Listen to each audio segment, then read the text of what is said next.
Dentro del campo sociológico, ¿hasta qué punto el LSD, ¿no?, de los años 60 u otras drogas han influido en la ruptura de los grandes relatos de la modernidad y la aparición de grupos minoritarios contraculturales como el movimiento hippie, ¿no? De eso creo que no hablan un poquito. No, es que como ahora no, pero efectivamente varios sectores de la juventud, no tan jóvenes también, de todos otros tipos culturales, como los que se dedicaban a la, pues que te digo yo, a la pintura y al arte y demás, sí que usaron la erguina. La erguina es muy fácil de conseguir, es hidrosoluble y se encuentra pues en las malezas, las gramíneas, no solamente del centeno y del trigo, sino otras malezas. Y sí que la usaron y demás. Pero no lleva la connotación, por ejemplo, de la cannabis sativa, que en Mayo, en Francia, y después los hippies en América, no llevan esas connotaciones de que la juventud se colocaban en una palabra, no.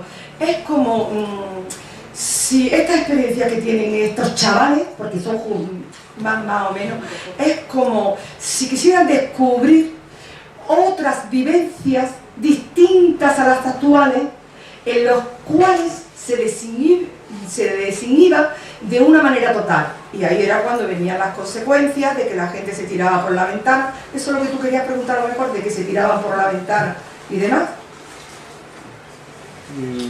No, yo es que asociaba el LSD, por ejemplo, es que no sé, los consumidores de LSD, por ejemplo, muchos pues pertenecían al movimiento hippie, grupos minoritarios, contraculturales, en fin. No, si tenía lo tienen más bien con la marihuana, o sea, con la marihuana, con el LSD no.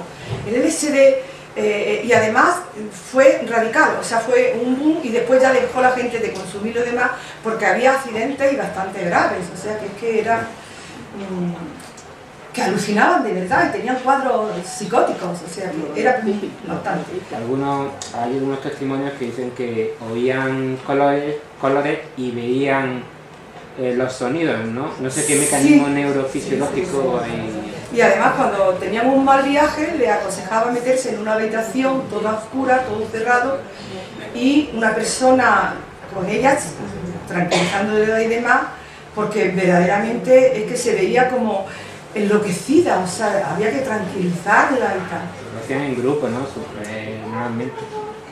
Sí, pero en ese grupo había algunos que, como te diría yo, que no consumían, para como controlar un poquito la situación.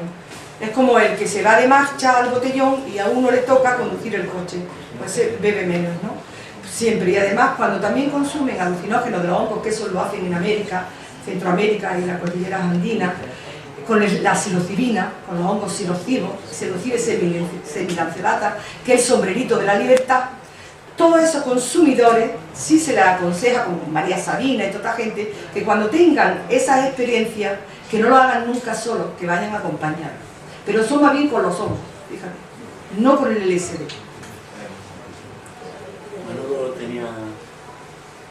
Bueno, yo lo que quería comentar es que me parece muy clara la relación de lo religioso y de las religiones ligado al tema de la droga, y cómo precisamente el control de las religiones por parte de los chamanes o de la persona dirigente en aquel momento que controlaba precisamente ese uso de las drogas es la que da lugar a esas castas sacerdotales que han pervivido hasta la actualidad. Sin embargo, resulta curioso que esa situación se ha mantenido a lo largo de todas las religiones y, como tú has expuesto, pues incluso muchos de esos rituales han ido pasando de unas religiones a otras, y un católico actual puede encontrarse cosas que le pueden sorprender, pero que no es más que un reflejo de esa historia, de esos procesos que se han ido dando.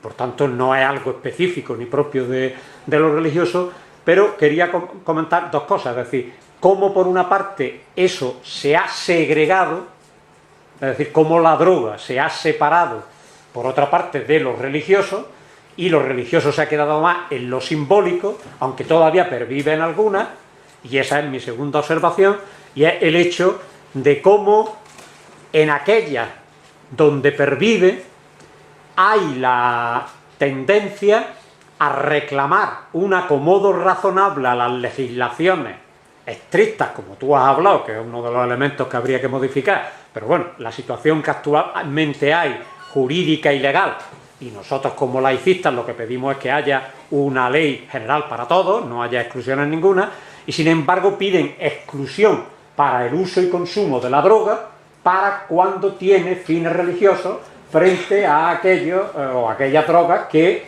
por no tener esos fines religiosos pues entonces quedan prohibidas.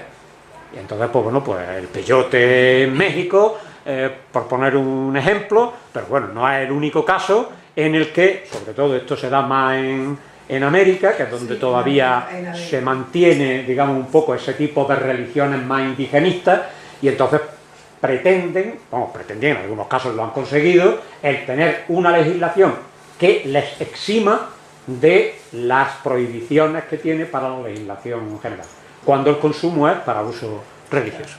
Sí, pero claro, ahí ya es la propia sociedad, las personas que componen esas sociedades, que con los adelantos de la ciencia y con los conocimientos que tenemos, pues que prácticamente se exigía esa separación de la droga de la religión. Solo se queda, como tú acabas de decirme, en América, en África, la iboga, hay un culto en África, por supuesto que lo hay también con todo lo que es con la mezcalina, también, toda esa, y hay un culto total, pero ten en cuenta que son como civilizaciones un poco más, digamos, quedadas en lo primitivo y más naturales.